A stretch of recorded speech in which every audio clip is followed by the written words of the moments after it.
What's going on, YouTube? Welcome back to another car talk brought to you by I'm a busy father who's trying to pick up kids because extracurricular activities have now resumed and we still are dealing with devastation from Helene. And yeah, work has decided that, 0 days of recovery or 3 days of recovery are plenty fine for everybody. You'll be fine. Anywho, just wanted to post a quick note. I still have friends who are local who still don't have power. We do. Some of the things that I have immediately changed, I wanted to kind of talk about.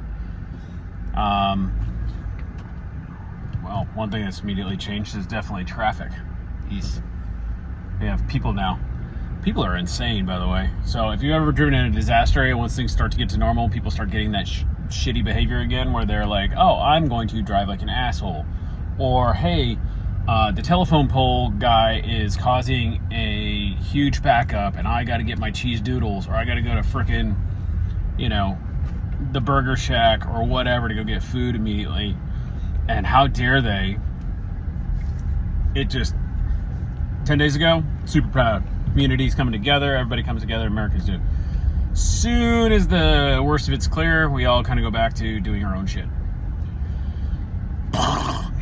Anywho, the real topic I wanted to talk about today, specifically as I look at some of my friends who are actually directly in the path of now Milton,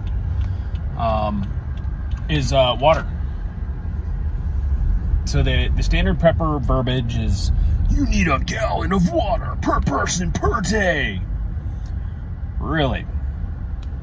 That to me is low, especially after having gone through what we went through. Now, beforehand, I would have said a gallon per person, maybe, if you're out working. Grown-sized man, maybe. Kids, maybe not. Maybe not as much because they're not working as hard. But I would have said that might have been a little excessive.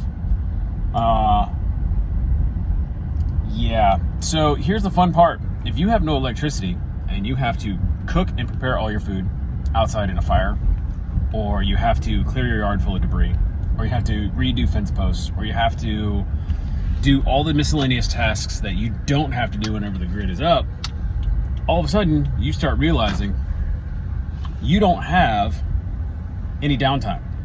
As soon as that sun's up, you're up. And guess what that means? You're working. Your happy ass is not going to just be chilling, hanging out, watching like 17 episodes on Netflix, that kind of stuff. No, you're going to be actually working. I was up every day. I shouldn't say I'm an early riser. I'm a reformed early riser. I'll be honest. I'm truthfully a night owl. But early riser because of circumstances, and hey, the military likes to, do military things at the ass crack of dawn because we get more done before 8 o'clock than any other blah, blah, blah, blah, blah. Anyway, long story long, I'm up at 5 or 6, go take the dog for a walk, get squared away with the walk. My walks were really more patrols around the neighborhood, but I digress. Anywho, from that minute on, I was working heavily. I was preparing coffee for the neighbors because some people need their coffee. I was busy making sure we had firewood. I was making sure that the solar panels were out. Then I was making sure that, okay, what are our tasks we got to get done today? I've got to do the following things. Stake the fence post. Today, my job is the fence. Well, okay, cool. Now the above ground pool that we were using for additional water storage, well, that got shot.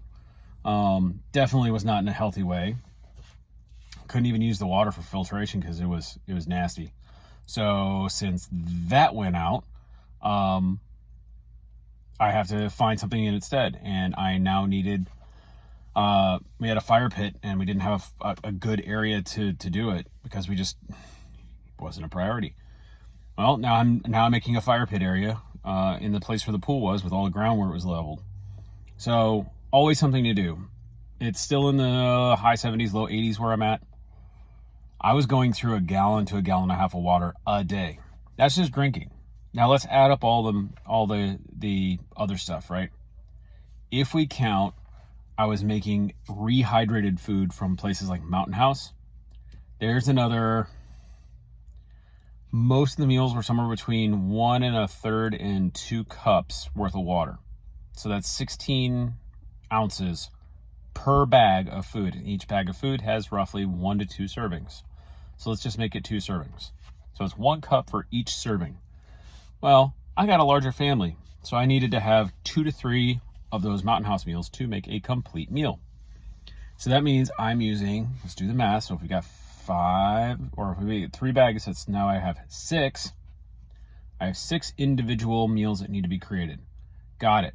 Not a problem, but that's an additional 6 times 8 ounces. Math in public, right?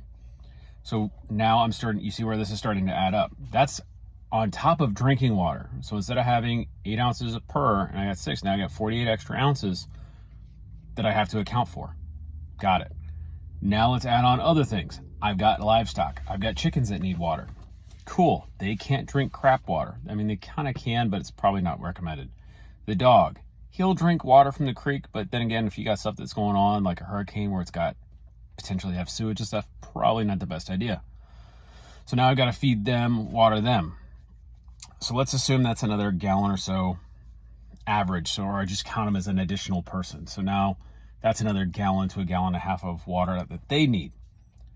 So that's just food and water. Now, I don't know about y'all, but if you've been sweating all day in the hot sun, you need to clean off. Now, I could do a baby bath shower or a baby wipe shower. Been comfortable doing that. I've deployed many times. We chose to do solar showers because you know what? Sometimes it's nice to have a hot shower at the end of the day. There goes another gallon to a gallon and a half of water per person. So now you're up somewhere around 2.5 gallons of water. And that's before you do anything, or that's just basal living and hygiene. Now you start doing things like I've got to clean the plates that I just had. That adds another water need. I've got to do other things like maybe wash clothes. Now that adds another, we were using a 5-gallon bucket. I'll be more than happy to show you guys. Sorry, something's itching my nose. Y'all think I'm a crackhead or a coke addict after this. We would have 2.5 gallons of water in one bucket that we'd use for soap. And then we'd do 2.5 gallons in the other bucket that we'd do for rinsing. And then you'd have to occasionally change those out. So you're looking at 5 gallons for each load. So if you divide that up amongst the family members, you're still looking amongst somewhere around a gallon per person. So now we're up to like 3.5, 4 gallons per person per day. How many water bottles is that? Do you have enough? I don't know. That's a question. I got one of those blue totes, those Aquatainer totes. You get them at like Academy Sports and Outdoors. They're 7 gallons. That'd be gone in a day. Like a single day amongst my family. You don't have enough. I have several 55-gallon drums with water storage on it. Still didn't felt I have enough. I had all sorts of stuff on there that I have additional ones. Aqua bricks. I have pallets of water. Still felt uncomfortable. We even filled up our bathtubs because we couldn't find the little like bob, you know, the like 60, 70, 100-gallon things you put inside your tub to store for water. That would have given me an extra 5-10 days. My point is that I was lucky. I am extremely lucky with what happened with us in Helene because that particular storm did not knock out the water to my area. If it had, that would have been almost an immediate evacuation criteria for my family and I because that water need is extreme. Then you add in any other type of thing that goes on. Somebody gets sick, somebody gets hurt. If you have females with your group, there's a need to have that taken care of because they have additional requirements, especially during that time of the month. So you probably don't have enough water storage. Start thinking about it. Start looking into it. I am, and I'll let you know how that goes. Take care, everyone. Be safe.